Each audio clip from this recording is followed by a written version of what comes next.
do think a lot has shifted. There's so much coming through. There's a lot happening. I'm very excited for the latter half of this year, like very excited. Overall, really excited. Got some projects coming up, the podcast being one of them, reviving that and starting a new theme, a new vibe. My old stuff, I'll keep it. It's a part of the journey, right? And I want to keep that too.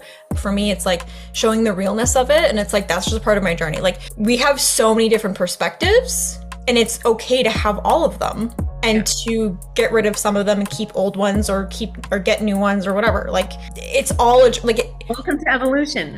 Yeah, exactly. Like, the version of me last year isn't going to be the same. I don't have the same opinions. Like, it's different opinions. Like, well, and two, it's like, you know, I go through this too of like, I think in spirituality, we have an addiction to alignment.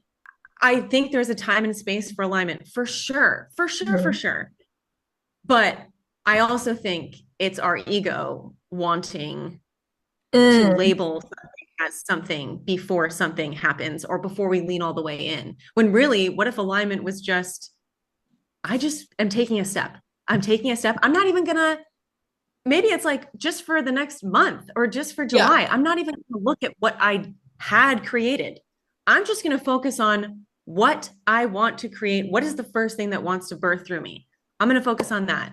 Correct. Looking up at the cloud, I see this for myself. I see all these things in my cloud that I'm like, okay, cool. Like, where do I start? And I'm hesitant and blah, blah, blah, blah, blah. It's like, I have to pick one beautiful rainbow cloud that I feel most excited about right now. And I get to pluck it like a star, bring it down into my heart and create it one at a time. And let me just feel how that feels.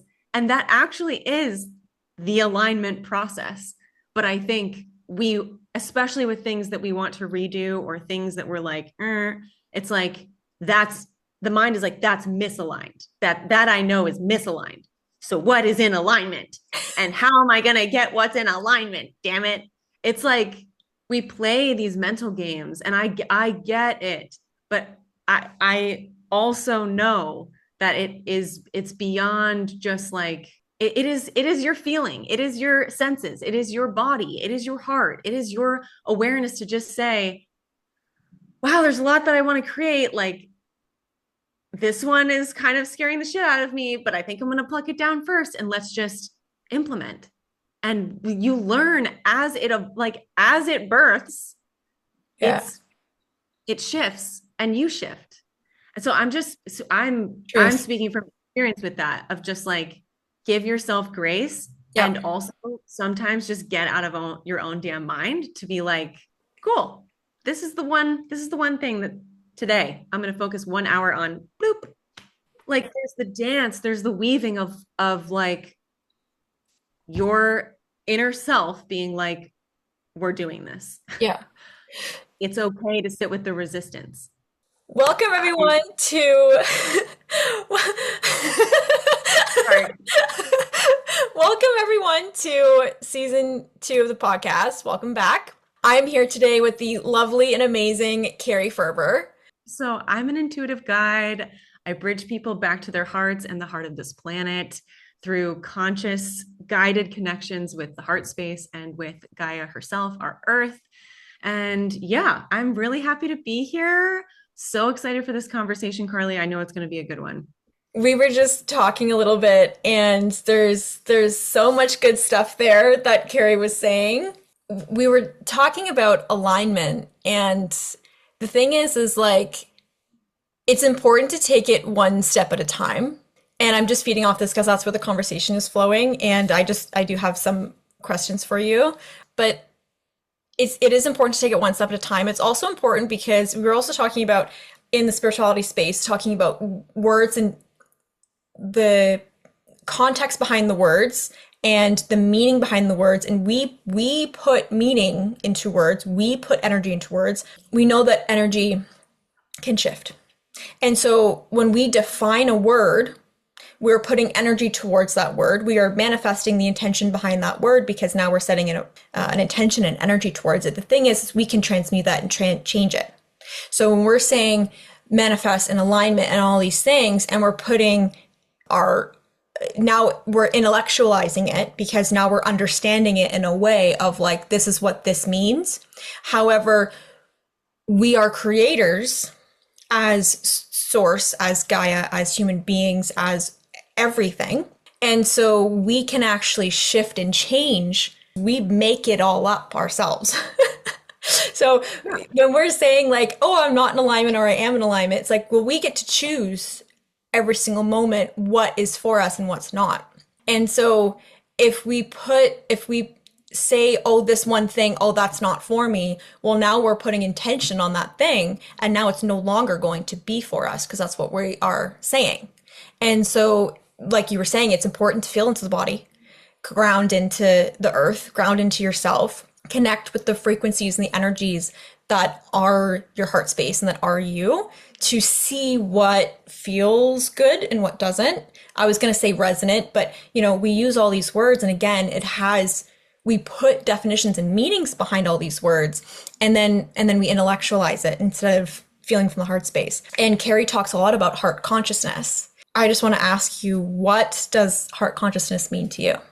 Well, I just want to touch on one thing that you just said before I go on my heart consciousness road. To piggyback off of what you said, I think it's important for those who have been on the spiritual path in particular, on their exploring their own awakening journey, to see and sense where you have evolved in your journey, but maybe where your interpretation, the frequency that you have previously attached to these certain words, these energetic imprints that you have put on these words, like alignment, like abundance, even like that also needs to evolve. And sometimes we evolve so much, but then the imprint that we put maybe 5 years ago in our spiritual awakening journey is still tied to our own interpretation of what that word means. Like that needs to shift with us. That needs to evolve and ascend with our consciousness. And when we have these mental labels and, our mental body is incredible. It is incredible what it can create. When we don't allow that to kind of like shift with us in the now of who we are now, sometimes I think that can take us on some interesting loop-de-loos of figuring out like, okay, like how am I feeling with these terms in particular now? And I get to redefine them. No Yeah, one else gets to define them for me. That's kind of absolutely. the whole point. But we Absolutely. realize like, oh wow, I did define it this way before. Maybe that did leave an energetic imprint that maybe I thought I had kind of shifted with me, but it really hadn't. And it's different from like a limiting belief. I think it just kind of can mash together in these interesting things that we continue to kind of feed ourselves until we realize like, okay, what's in this mash? What's in the food? What is in our mental food beyond just these limiting beliefs that a lot of people are talking about? So I just wanted to touch on that because I think it's important. And in terms of heart consciousness, basically it is an intelligence that resides within your heart space, your heart chakra, that is similar to your mind intelligence, to your gut intelligence. It's similar, it's just vastly different. And it operates as this like divine engine and ultimate protection shield. The moment that you bring conscious attention and awareness to connecting with this space, with all of your other faculties of your mind, of your body, of the earth, even.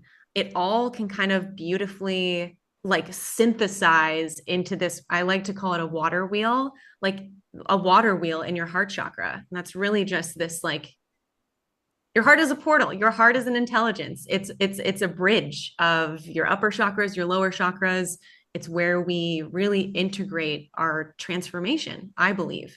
And that actually allows the embodiment in the body to transform along with our consciousness that is throughout our body and our auric field. And of course, our connection to all that is. I love that you called it a bridge because I always call it a bridge whenever I'm describing the chakras and the heart space. And that's actually how I connect with Gaia personally, Yeah, rather than the root chakra. The thing is with this conversation as well, it's like these are going to be our perspectives and we're sharing our perspectives. And so if anything doesn't resonate or doesn't feel good for you, no worries, just leave it behind. These are just our perspectives because we have over 8 billion different perspectives on Earth, right? So there's going to be some crossover, some not. It's all good. For me, it's like I used to connect with Gaia through my root chakra. I'm like, oh, I'm going to ground in, going to ground in. And then over time, it started to be my heart chakra. My heart chakra was grounded. And so you can ground each chakra. The root chakra isn't the only chakra that can ground, in my personal opinion. And so when I started grounding into my body and grounding into my heart space, opening up my heart chakra, I'm like, oh, wow, like this is my actual connection. And so when I heard Kerry start talking about heart consciousness and Gaia codes and all these different things, I'm like, oh, wow.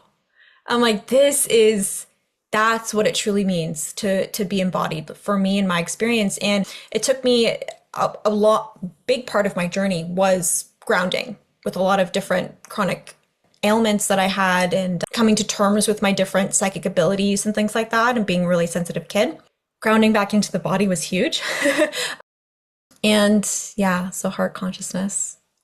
So beautiful. totally. As we begin our journey, like there are always opportunities to lean deeper, particularly into the heart space. And not a lot of spiritual people will choose that actively. And so I just kind of want to give you that nod because, I mean, we have roots from our heart. We have roots that literally root into our body, root into this planet, root into our crystalline structures that are not just this planet and within us to just start exploring the heart space and what that can bring forth within you. So just giving you nods on that because not a lot of people do that, Carly. My personal experience, it was very painful.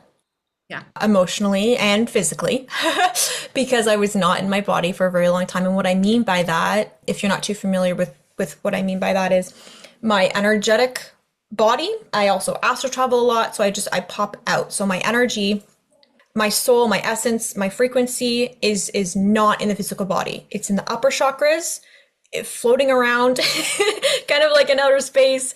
And so there's different reasons for that. I popped out of my body and I wasn't in my physical body. I dealt with a lot of chronic migraines and chronic physical body pain. And when I was grounding back into my body, and I felt very floaty, very spacey, loss of memory, like there's different symptoms that come with that personally. And coming back into my body, I had to deal with all of my emotions.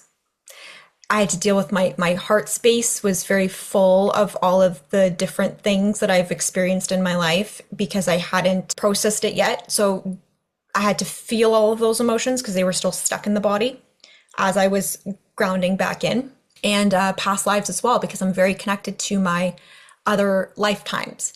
And as a young child, I had a lot of memories from other lifetimes, not recognizing that they're memories. It's just part of who I am, and a lot of dreams. And so integrating that and grounding that in a very grounded way. So for me, having that be grounded, learning who I am in this lifetime, my own identity, connecting to my name was huge because I didn't feel connected to my name.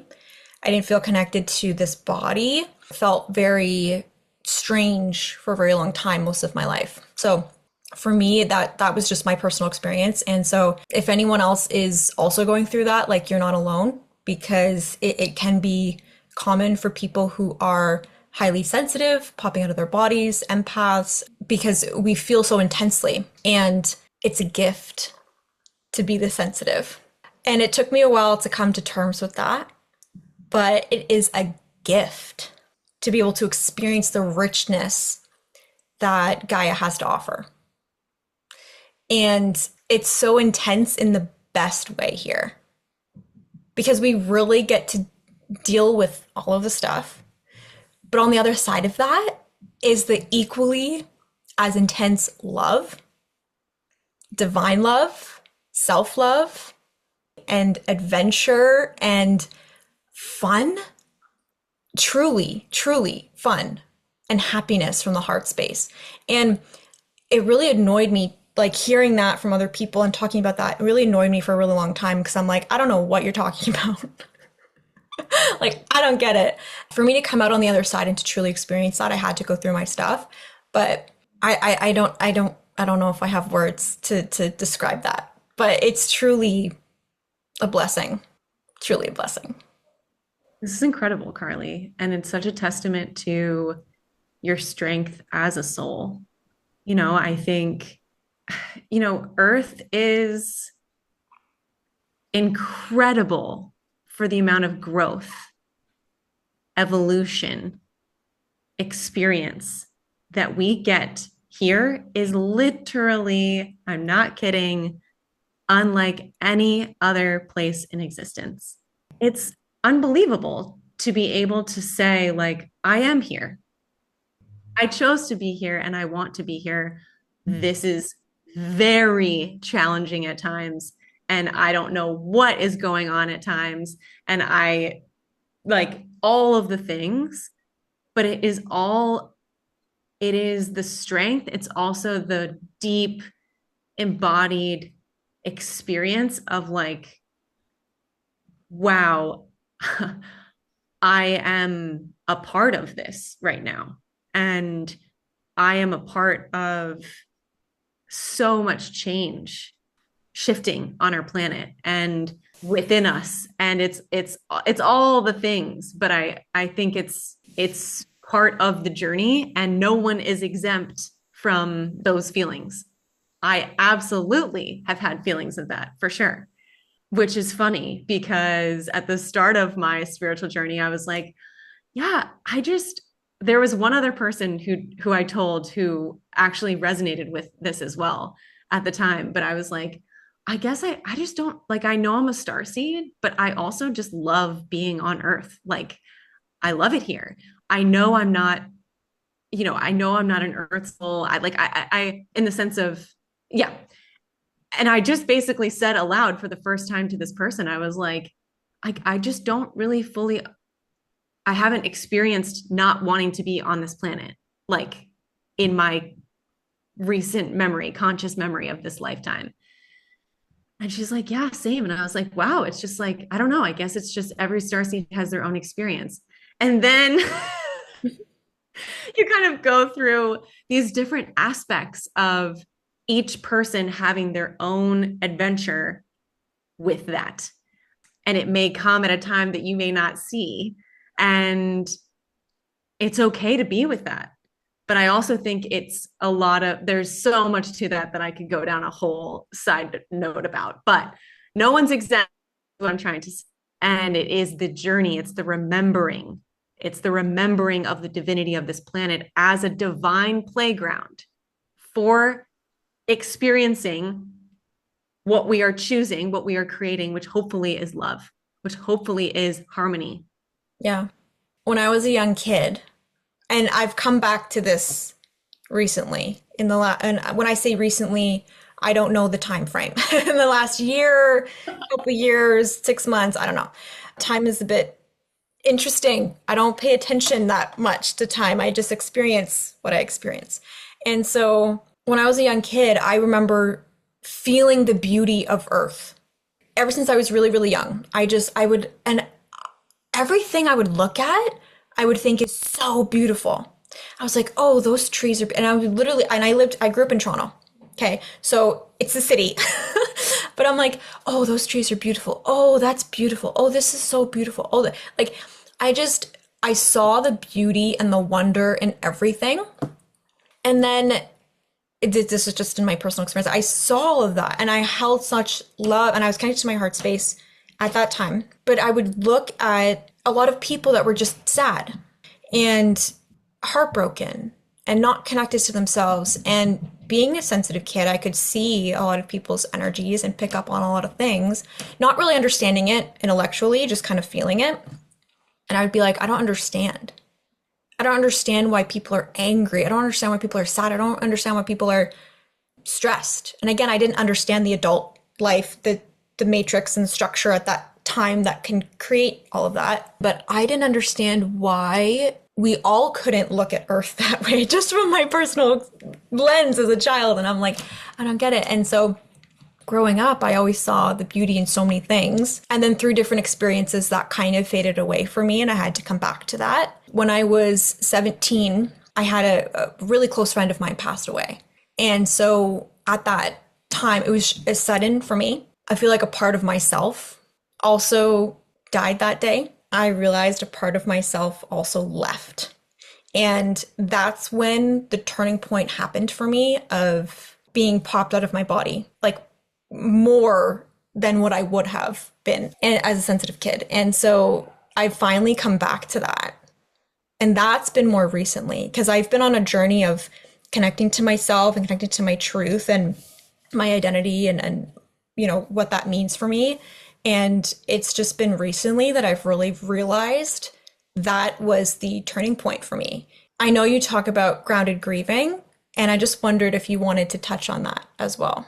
Sure, of course. I mean, grief is truly the great transformer in every possible way. It blasts everything that you thought you knew about not just this human experience, but about life and breathing and existence. And to your point, I think I also have experience with death also leading to fragmentation. And I think that that can happen, like no one's consciously doing that when they're processing grief.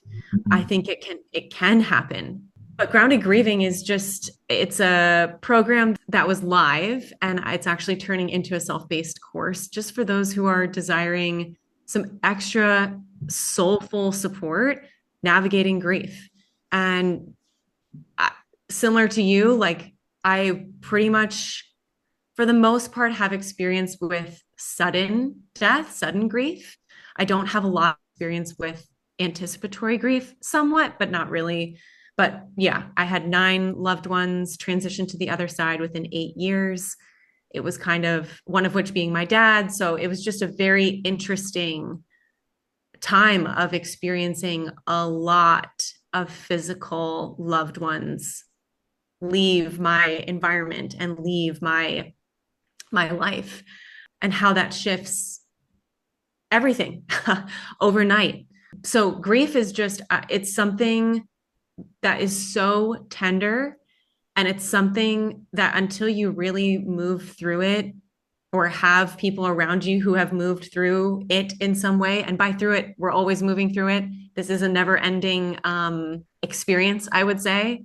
When you have people around you who have experienced some layer themselves, it just, it cuts the bullshit on a human level, and it cuts the, it's like, wow, I can see someone has some depth here that doesn't need to be explained. And even explaining the grief and the process of it is like, doesn't even need to happen, because there's an understanding, even though the myriad of nuances aren't fully exchanged, there's an understanding. And there's also a level of, in my opinion, access to love, compassion, and also joy and pleasure and delight, and also the spectrum on the other side, which is like immense pain, isolation.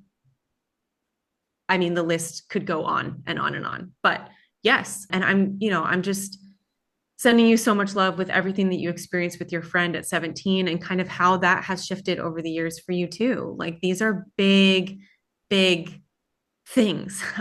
Yeah. That it doesn't matter if we want to spiritualize it and say, yeah, the soul contract. Yeah, got it. It's totally different when you embody Yes. the full totality of what this meant, brought forth, is still bringing forth within you, how it's still, how your relationship with that loved one on the other side has completely shifted. And that's a whole other conversation. But it just, it changes every part of your existence. Full Yeah. stop. Yeah. And with that too, it's really interesting because I've realized that that's a huge part of my journey, not thinking that it was for 13 years, mind you, right? This is only a recent conclusion I've come to. But even before that, I wasn't new to death and grief. And that was just part of my human experience, I guess, right? With the soul contracts and all the things that we were talking about. And I understood that. And I also understood, I was like, oh, well, I believe in the other side. Even as a kid, I was like, I believe in the other side and I know like they're not gone. But it is a huge part of my journey, this experience with like I've had a lot of loved ones and people around me. Like I wasn't new to funerals and grief and family members and all that stuff. And it's like even people who were close to me. And I realized recently, I'm like, because I've had conversations with other people and that's not always common for everybody. So I'm like, oh, maybe this is a bit more part of my journey and realizing the other side and loved ones and spirits. And my whole life I've been into real paranormal investigations and psychics and like that whole kind of journey and figuring out what that means. There's a whole journey with that too. So I don't want to be bombarded in my space with spirits, but I have crossed spirits over. Like I've been through that journey too. And this whole conversation is so interesting to me. Like that it's just I've come back to that because even when I was a kid, I was so interested in all of this conversation, all this type of stuff that I'm just like, and it's a part of Gaia. Like it's a part of the earth experience. It's a part like there's so much energy, like everything is energy and there's just different things that have happened on Gaia, different events, history, like, you know, we're talking about grid working, like there's just certain things that have happened on certain pieces of land that are just, you know, you can tap into that and feel that. And so, yeah, it's so interesting. All of it. It's complex, it's Complex. nuanced, but it's also simple. It's like Yeah, this yeah. interesting tapestry of what she holds for our experience. And another thing, too, that I find interesting based on also what you just shared is like, and this doesn't need to be a whole side note if you don't want to go here, but I think it's interesting that when we do have loved ones transition to the other side, their physical form, whether that's through ashes or their physical body going into the earth, Mm, that is a whole other aspect of her like returning to the earth yeah. to allow the spirit to ascend. But there is their physical body of what this incarnation was for them is being held within uh Gaia. And even you, I mean, even my mind is like, yeah, I mean, those like tragic experiences of like being lost at sea and like bodies in the ocean and bodies in like it's not just in the ground, it's like it is her entire surface. You know, even if I've done this with ashes as well, like spread them in the air. It's like, okay, that air that's it's going to land, that those ashes are going to fall onto the earth. They're going to fall in a body of water. And she's holding that. Hmm. Every animal, human, like every living being Plants, gets, trees. yes, Yeah. that is, I mean, She's it's, incredible. She's very strong. she totally is. Yeah. And I think there's, A lot of energy to hold. yes, I mean, she is regenerating with us. Like that's kind of a whole other thing. She has to. She literally has to, given, I mean, even pre-human civilization, let's just say other beings on this planet who may not have had that kind of physicality physicalized, let's just say here. And maybe we're able to like zoom, light themselves away, like whatever the situation is. Like, yeah, there have been other life forms that have had that experience and have not. And I just think it's noted, at least in this conversation, that she has experienced both. And I think that's also part of her journey was like, yes, like I will hold this for humanity. I will hold this for consciousness of the all, for unity consciousness, to have this hub be what she's holding. And it's still shifting. And there's still so much more. So yeah, I just wanted to bring that forward too. And if you want to touch on this, what are your thoughts on Gaia's ascension? Well, I think we are in a very interesting time, which I know you know, and I also know probably everyone listening has an inkling, hopefully in their own inner knowing as well, not just what they're hearing, etc., from astrology and other things. But the Earth is remembering with us. I think there were a lot of things that were tampered with Mhm. relating to this planet and what she originally was intended to be, and what she also is encoded to become, aka remember, with us. So it's kind of like, as humanity is remembering, and as even the animal consciousness on this planet and plant kingdom consciousness, like as we are becoming more truly conscious, our DNA is shifting. And the energetic DNA of this planet is also shifting. I really do believe that Gaia is spearheading a lot of like she's going first, is what I believe. I think we, all beings on her, we're going to propel and amplify that with harmony and love, or we are going to destroy ourselves from this planet. I don't believe that this planet will be destroyed. I believe that she's helping us remember as she's remembering, but I think she's spearheading a lot of this to show through her embodied, like grounded action and through her frequency for those who can feel that kind of tuning fork from her.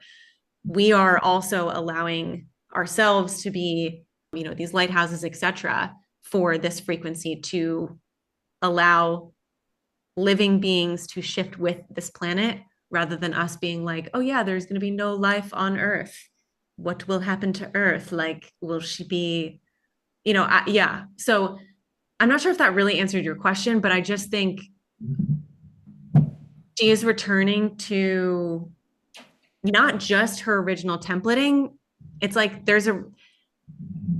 she's remembering, but she's also like, I am my own consciousness, and I am also adapting to what living beings on me need in this moment to give them the highest opportunity to do the damn thing together. So there is kind of this like dance happening. And yeah. The way that you described that and said that was so beautiful Oh, because I don't know how to explain this, but to me, what I felt, and I feel like other people might feel this as well, I'd be curious to know that you transmuted the last bit of fear I had by you sharing that. And I hope that that can be, if that's translated to people who are ready to receive that or resonate with that, to receive that transmutation of fear, because sometimes we hold on to the fear because it's comfortable, but you, I feel like, really transmuted the fear of, for me, it's like really leaning into Gaia as a friend, as a support. And she is source and she is divine love and she is our support, our mother, our friend, our sister, our anything you want her to be, she is here. Just like your best friend or your favorite person on earth. And the way that you were explaining that of she's helping us and she's the leader and she's helping us to remember and come back to ourselves and our in our awakening and our consciousness. And the way that you're explaining that just like transmuted the fear, I feel. Because it felt like such home, like a yeah. friend. Like that's how I want to describe that. It's a feeling in the heart space. It's hard to explain in the words.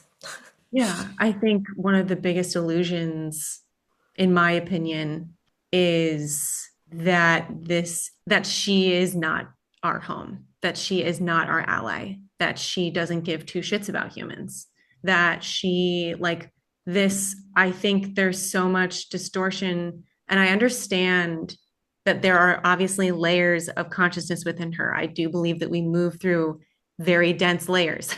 And I also think when we commit to that kind of evolution, we also experience vastly different dimensions within her, let's Mhm. just say.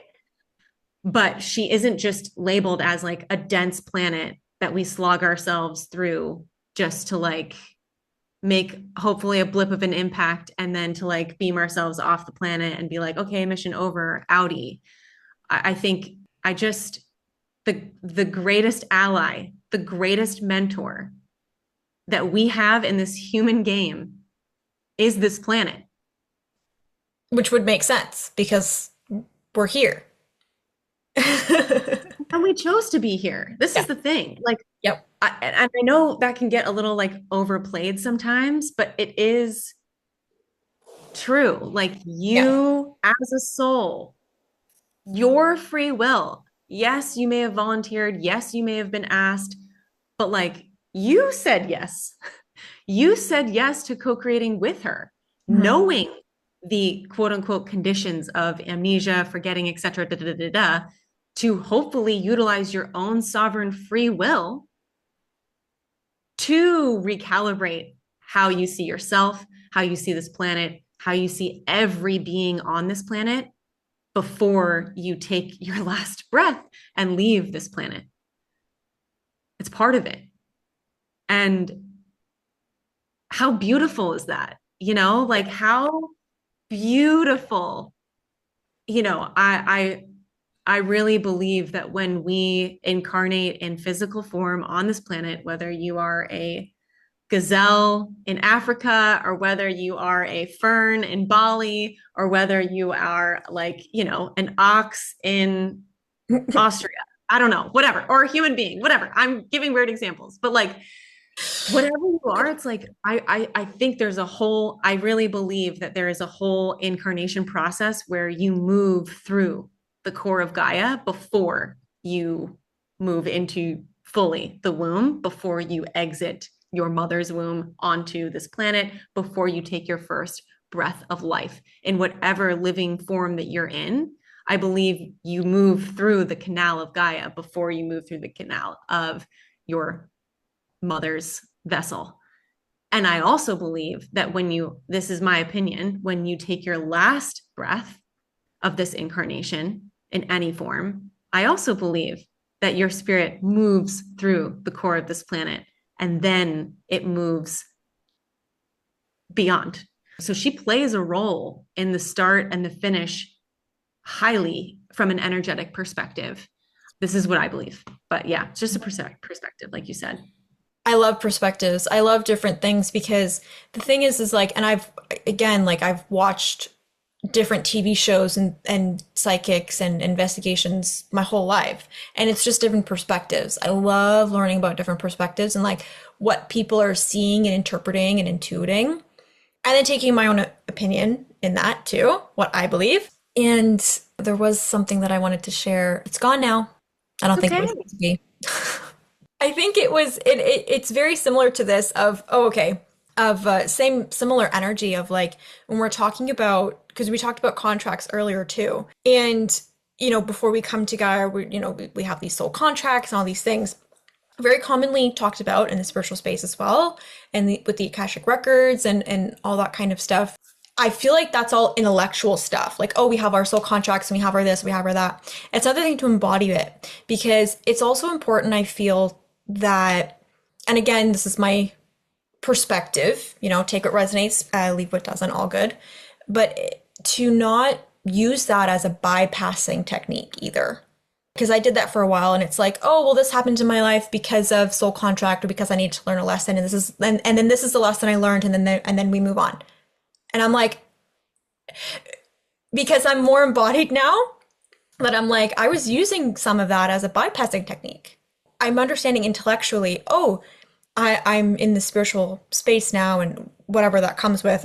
I feel like there's a lot of labels and boxes, and I feel like the point of spirituality is to not have labels and boxes. I was using these concepts as bypassing things of like, oh yeah, I learned and that's the lesson that I would have learned, and then I move on, and then this, and then I have the next lesson, and then I have the next person, and then I have the next contract, and it's like, can I just take a moment and then it all hits me all at once. There's new layers of understanding, and that's fine because that's my personal journey. I never regret anything because it is all an experience. It is all a journey, and it's all my choices. And it's not, the universe isn't in control of my life. I'm in control of my life. And it's not up to the universe to decide for me what I want to experience either. I mean, that is a side note, but it's not up to anybody else, my guys. It's not up to anybody else to decide the type of experience that I want to live. So embodiment for me was really like feeling my emotions, just being with myself, being in silence, and how do I truly feel about all of this? Because there's been a lot of lessons that have come up that I thought that I have dealt with or moved on from. I mean, it's all a journey, right? So it's never going to be, there's no end goal. It just is an experience of evolution and consciousness. And it's come up recently. There's been a few things where I'm like, oh, I thought I would have moved on for that, or I thought I would have released that already. And it's like, it's not about releasing things so you no longer have to deal with it. For me, I feel like it's more about integration. How are we responding to these things? What's like, that's where the growth is. So I used to have a lot of nightmares. And I don't have another word for it because I was going to say dream, but it's more of a, in my human experience, of a nightmare. When I was younger and then in my early 20s, mid 20s, and I had one last night that was similar to the type of vibe that I used to experience. And I had one last night and I haven't had one in years. Like, it's been years.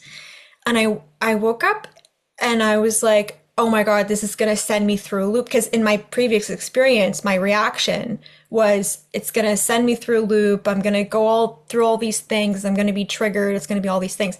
And I woke up and I'm like, I felt like a boss. I was like, oh, that's not going to affect me at all. The previous version of me would have been like, not okay. And I'm like, I'm solid.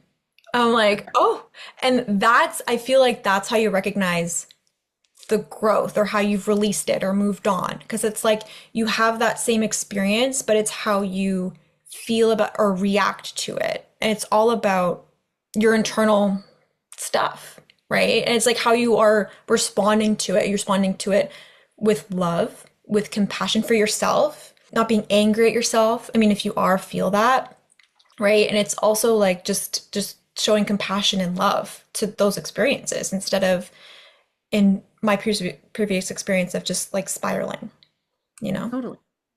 Well, and it sounds like I mean, this is the thing. We also get to redefine our connection and definition of integration because I think we think when we're in those phases of, like, I think we think we're integrating in those phases of our spiritual awakening journey. Like, it's not like we're anti-integration. We're like, oh, this is integration. Like, this is what it is.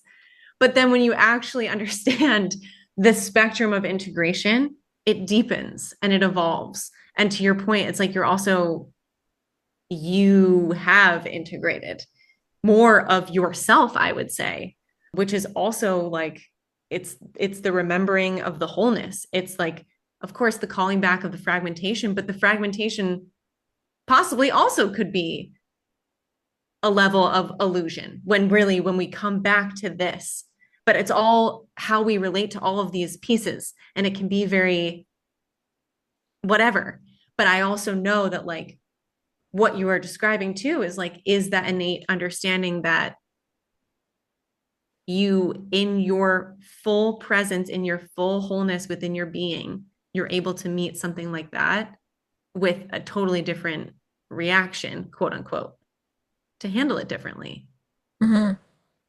And also be like, I'm a badass. Look at me now. Yeah. And that's pretty rewarding. That's pretty rewarding, especially like, you know, depending on your life experience. I mean, there can be a lot of intense things that we experience, and it is coming back to heart consciousness for me. It's coming back to how we are feeling about ourselves. It's not always about the situation. It is how we are feeling about ourselves. Are we feeling angry or upset or embarrassed or whatever? It's like deep love for yourself. That's also a part of grounding and a part of connecting with Gaia. I find in my personal experience, there's not a lot of people that deeply, devotedly love in divine love for themselves. And that took me a while to even come back into my body. Because to come back to my body, I had to actually love myself. To me personally, I mean, it's all a journey. Like I have my moments too. But to me, when I take a step back and I take away all the drama and all of the intensity, and I'm like, how ridiculous is it that the one person that should have my back is me, and I don't even love myself fully. And I was thinking that, and I'm like, what does that even mean? Like, why do I feel that way? And I know, like, I'm not the only one, and it's like the one person that should love me the most is me. And how am I not doing that? And so that helped for me to ground and to integrate all of my past experiences and all those kinds of things. Like that was truly like the game changer for me. I just wanted to share that in case that resonated with anybody as well. It's so powerful. And I think that, I mean, I personally believe that every human being is on a journey of self-love. It is the inner journey that you create from. And when that is not from a lens of exploring yourself from love instead of judgment and critique, like that is when your experience shifts for sure. Absolutely. I love this, Carly. I love this. I love all of this. There's so much to say. I feel like we could talk for hours. I do have a question for you if you want to answer it. I am curious because you coined divine Gaia codes. And so I'd like to know more about your experience with that. How did you come to find that? And what does that mean? What does that look like? Yeah, so basically, our planet, the Earth, has an energy and a spirit, a certain dimension that you could call Gaia. And basically, there's just a huge, vast network that is not just relating to the planetary consciousness, but the physicality of the planet as well. So that could be ley lines, that's longitude, latitude, that's nodal points, etc. And basically, every spot of land and water on this planet holds energy. Certain places are a little bit more amplified, etc., for various reasons. But divine Gaia codes is basically just a right now it's a one-on-one session experience, but basically it's just a way for people to receive the energetic frequency and codex that is aligned for their signature energetic frequency codex without physically having to go to that physical location to receive it. So divine Gaia codes is really just kind of like a term to just say, hey, you can receive the energy, the aspects that your soul is desiring and or contracted, quote unquote, to remember from a specific place, area of Earth. And that assists in your grander remembrance journey and your awakening of your consciousness in this incarnation. So it's basically just reminding people, of course, yes, as you physically walk this planet, you're receiving wonderful, like energetic upgrades without even being conscious of it most of the time. And then other times, I'm sure you are being a little bit more conscious of it, being drawn to certain places, travel certain places. Yes, yes, yes, yes, yes. But this is just one particular energetic journey that basically allows you to receive energetically without physically having to go to that particular location. And do you hold those energies, those codes within you? Do you hold them all the time? So I like to say that the way I see it, it's like I carry an energetic backpack. Mhm. I came with an energetic backpack, and it kind of like so I really do sometimes think about like Santa Claus and Santa's sleigh, how the like how does he, quote unquote, hold all of these gifts? It's kind of this like infinite Santa's bag, a Dora Explorer pack on my quote unquote back. That of course, yes, wherever I physically am, there's a lot happening there that does kind of like get uploaded to my backpack. That from there, I'm able to, for the aligned people and souls, again, aligned, it's like whoever is meant to receive these particular frequencies and codexes in divine timing, either a conversation will be brought up or someone will ask me a question and I'll feel called to tell a certain story or like give a full blown actual energetic journey. That's again kind of referring to what we were saying before. So that's how those transmissions happen, quote unquote. Sometimes they are through storytelling, sometimes they are actual like intuitive channeling from that particular part of land for that particular person. But also, even if I haven't been to a particular physical place physically myself to like upload those codes into my pack, it's not like I basically, I don't really say this, but I also do read the Akashic records of Earth. And so I am able to physically and energetically upload things to my pack. And then from the pack, like Santa, kind of give these like gifts in divine timing, which are really just remembrances for people and their journey here on Earth. I love that. And you brought up the Akashic Records, and that just sparked a thought for me as well. With the Akashic Records, it is the record of your soul, but it's also the record of everything. And so how I used to describe it, if it resonates with you, it's like a book. It's like there's a huge library that I personally stepped into when I was first training in this. It's just kind of more visually for me. And then I would choose a book and then I would read the book. So, but you can access it anywhere, anytime. You have, like you were saying, the Akashic Records of Earth, and it's not separate from us. It is, I feel, a part of us. It's part of our story, and we get to access that. So I just wanted to say that because I've had conversations with people and they've told me that they feel they can't access the Akashic Records because it's this big thing that there's a more steps to do to access it. And I just wanted to emphasize that it's not a separate thing from me or you. And there's not I mean, you can go to see people who specialize in that. Absolutely. I've done that, but you also have access. So I just wanted to say that as well. Totally. You know, as with everything, we are vastly interconnected and we are also vastly able to tap into anything. Mhm.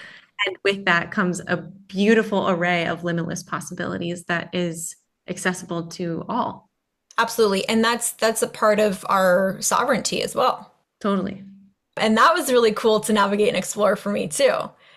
Redefining what sovereignty means for me and how I am in control of every decision, every energy I want to interact with, every protection mechanism, every integration, embodiment. And it is, I mean, this is kind of going a little side, but for me, it was helpful to have guidance at the beginning of my energetic journey and learning about that. And then to transition into what feels good and resonant for me in connection with energies, with my space, with the land that I'm on, with my own body and what that really means. And so, yeah, just wanted to touch on that. We are more powerful than we think, and there's a lot that we have access to more than we think, you know? And it's all about, it's really, you know, connection to yourself and using your own intuition in learning about things too. You can just sit with yourself and meditate or not, or listen to music or however it is that you connect with yourself and just intuit whatever it is that you are looking to create or do or intend, and really come up with your own version of whatever it is you're looking for. And that may sound very vague, but whatever's coming up for you in the moment is what is meant to make sense there. Totally. And the journey of self-empowerment is what you just said. And it's so cool because it's always there, but we get to actualize it by literally empowering our minds, our hearts, our bodies, our auric fields, whatever lens you want to take it. Like we quote unquote take the reins and we empower ourselves through our free will, through what we are consuming or not consuming, etc. It's Yeah. true. I wanted to share a story, and then I have another question for you. But I wanted to share a story first. Really interesting. And I touched on this earlier that I've been really connected to the astral realm for most of my life. I'd go into the astral realm, and when I was younger, I had these energies chase me. I had a dream in the last 2 months. In this particular dream in the astral realm, there was like four family members, and I'm in the corner here, kind of in the center, I guess. And the person that I was helping to release certain energies was sitting across from me. And I was just sitting there projecting my heart space and my auric field out into the person to help them release anything that they didn't want. And the energies that were being released, I could feel that they wanted to come towards me. They couldn't. It was like a brick wall. And I was literally just sitting there like this. And I was projecting my auric field out and just sending light. And then they left because they couldn't. And I was not scared. I was not, and this is touched upon, integration earlier, but I was just shocked. Like I woke up and I was like, wow, because a version of that dream from 5 years ago would have looked very different. That memory just came up when you were talking, and I'm just like, that is so interesting. No, I love it. I love it. And it says everything about your connection to your heart space. It says everything about how you navigate yourself now. And you are in full trust of yourself, in full trust of your like your ability to harness your power and to not like, yeah, I don't want to say not be phased by fear, but like you can see it, stare it in the eye, and know that you're not taking it on. And Yeah. not only that, you're helping it, whatever, transmute back into the light or just, whatever the situation is. Yeah. That's amazing. That's Yeah. amazing. And fear also deserves love, I feel Mm-hmm. like. I feel Mm-hmm. like I thought about this a little bit earlier in our conversation, and I don't remember what it was relating to, but we can interpret certain energies as fear because we are afraid of it, and that's how it is presented to us. So we can project our own fear onto something, and that's how it gets reflected back to us. Meanwhile, that energy or whatever situation isn't actually fear. Does that make sense? Like Mm-hmm. we can project our own stuff onto other things. And so fear is also love because it is an energy and everything is source. Everything is what it is. And so all of that still deserves love and compassion too. Totally. It's the exact journey that you talked about in terms of like loving yourself. Because the moment that you start loving yourself more, there's less of an opportunity for fear to come in, Yeah. truly. And it's the self-love, it's the self like that is Self-trust. yeah, there's an absolute weaving of that for sure. So we've talked about so many different things: embodiment, integration, heart consciousness, Gaia codes, energies on Gaia. And well, I have my own opinions on what grid working is, but all of this is that. And Mhm. so I wanted to get your perspective and opinion on what grid working is because we talk a lot about it and we have different perspectives and every perspective, is truth for that person. I wanted to just get your perspective on that because I know you work with Gaia a lot. And what does it mean for you? What does it look like? Yeah, grid working is really working with your own consciousness and your own energy and working with the consciousness of our planet and the energy of our planet consciously. This happens, I mean, this is absolutely from the heart space. This isn't just kind of walking barefoot and exchanging energetic codes. Of course, that's very much a thing, but it can be way more amplified. It's not the best word for it, but there are those of us in particular. I do believe everyone works with the consciousness of this planet, absolutely. But there are those in particular who are here for particular precise grid working aspects of their multifaceted mission here. So that can involve your unique frequency, your unique energetic signature consciously flowing from source basically certain light energy onto this planet. And then, same thing, there's going to be this bidirectional exchange of Gaia knowing precisely what your energetic signature can bring forth from her ancient libraries of light to kind of come up onto the surface for collective consciousness remembrance and also to beam up into the cosmos as well. It's kind of these transmitters from above, quote unquote, and from within the earth that we are acupuncture needles funneling that.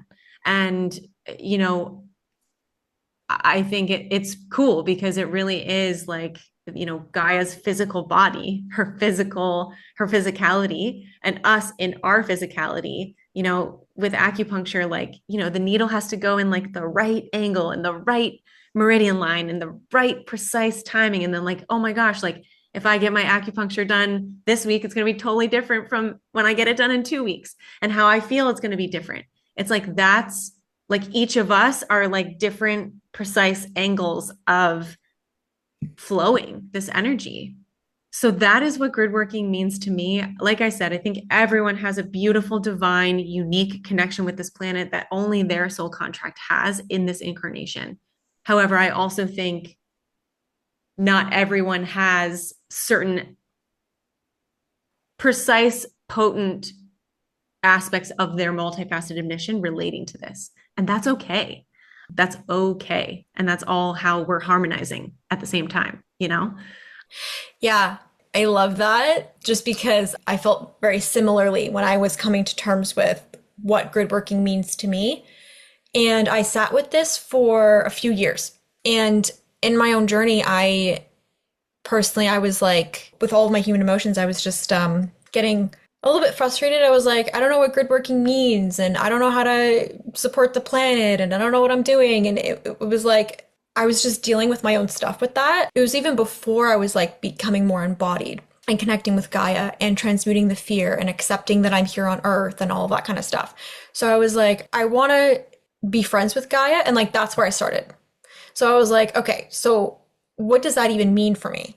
And as I started to communicate with Gaia in my own way and connect with myself, I realized throughout the journey, I was like, to me, at that time, and still now, but now it's going to be transitioning into other things, and that's okay because things transition and evolve. But at the time, it was like my grid working is working on myself. Mm-hmm. Like my grid working is my embodiment, my heart consciousness, my integration, my divine love for myself. The more love and compassion that I hold is my grid working. And so for a while, that's what I was intending. And also the feet on the ground. I do agree with your bare feet and your bare hands on the ground. Because I personally do that. So it's up to your own personal preference. But I feel like whenever I'm walking around, I'm also exchanging, even with shoes on. Like that's okay too. Like sometimes I go to sit out on the grass and I'm like, I don't really want to take my shoes off. And I just sit on the grass with my shoes on. Like, you know what I mean? Like we don't have to be so specific with things as well. I also want to share that. Like my main message, just because for me, I took things really seriously and I took instructions really seriously. And for me, it's like, I don't like being told what to do. So I don't know if anybody else feels that way. So you do you, right? Whatever feels most comfortable for you and whatever it is you're doing, it's your own journey. Just have fun with it. But for a while, I was like, you know, my grid working is my authenticity. It's my identity. It's accepting who I am, because I felt that the more that I accepted who I am and the more that I loved who I am, the more the planet was receiving that. And the more that I was accepting the planet as who she is, the more that I was accepting, like, I felt like it was a mirror. You know, whatever was happening with me was like with happening with Gaia. And then I felt synchronicities happening. And I'm like, I feel like I'm mirroring Gaia in my personal experience and how I'm interacting with her. Because our reality, like, is our perception, if that makes sense. Like, however we're interacting with ourselves is how we're interacting with the world. And so I felt that was very cool. So like when you're describing, you know, your grid working is also you, just being you, I'm like, that resonates for sure. Totally. Everything is a mirror in this experience. Yeah. Everything. And that includes the planet herself. It makes it that much more incredible. And to your point too, like this is the thing. I get so many questions around the specifics of grid working, and nothing can be put into a box. But I say that because we want our brains are wired for compartmentalization to understand. We are wired to seek to understand from our mental body. It is so natural. But that goes for every aspect of spirituality that we explore. Grid working is just one of them, of like, Kerry, we want a how to. Kerry, what are you what's the weather report in San Diego? Like, give us the grid report. And it's like, what I wanted to do for such a long time was like, what do you think about the grid here? Like, I have my own thoughts, but like, why are you outsourcing to me?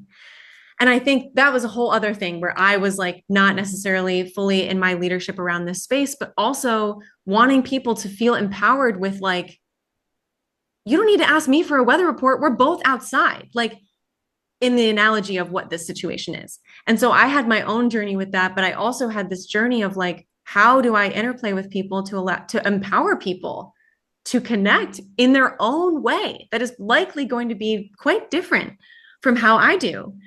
And so there is no 5 steps to know that you're grid working successfully.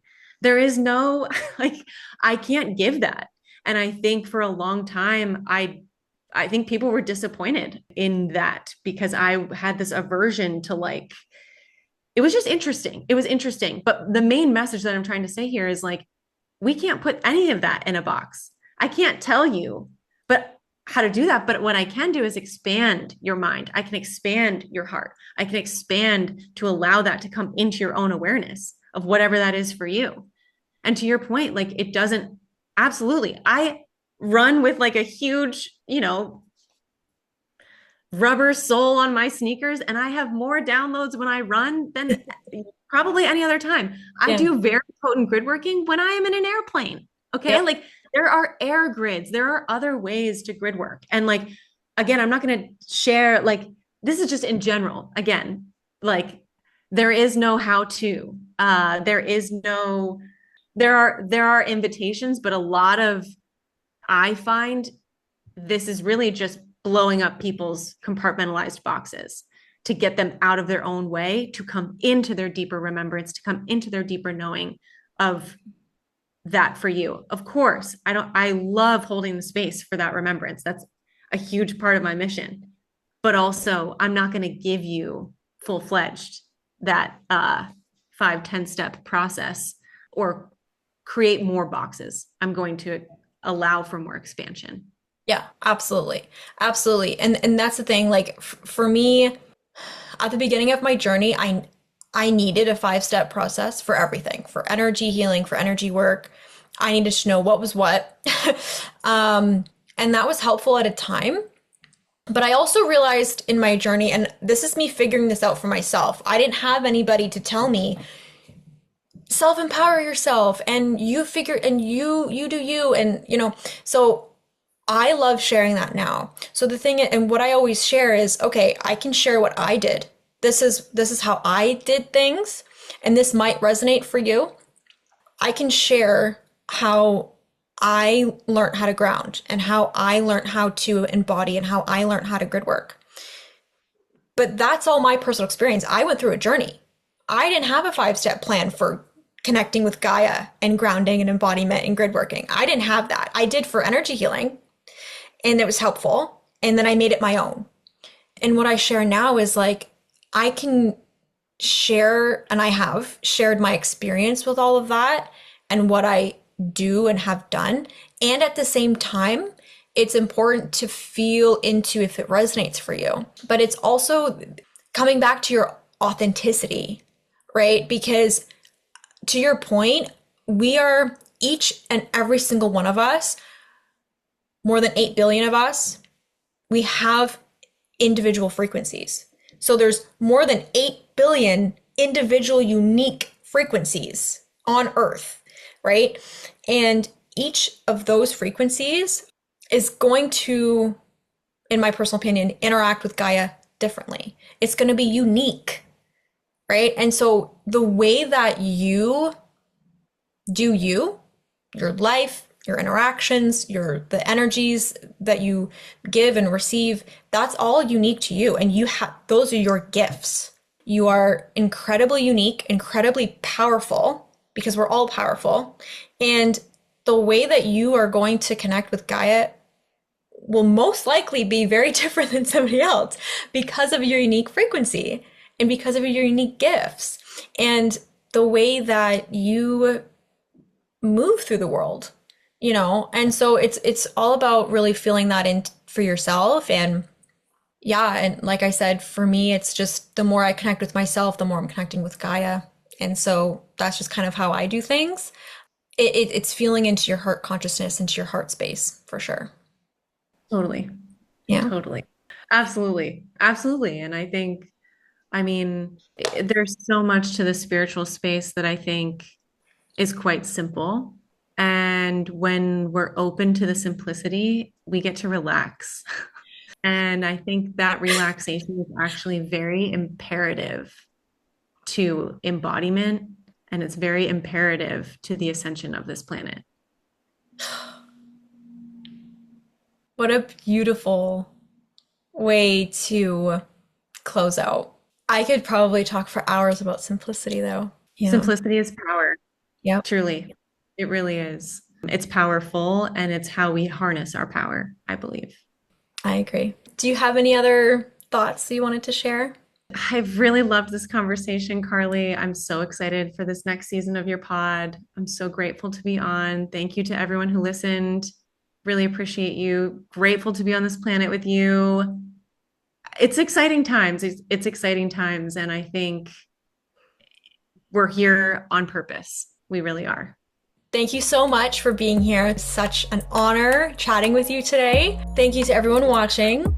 And I hope everyone has an amazing day. All of Kerry's links are going to be linked below if you want to connect further with Kerry, her Instagram, her website. Incredible conversations. And I'm so excited for the future, the now, this episode. And thank you all for watching.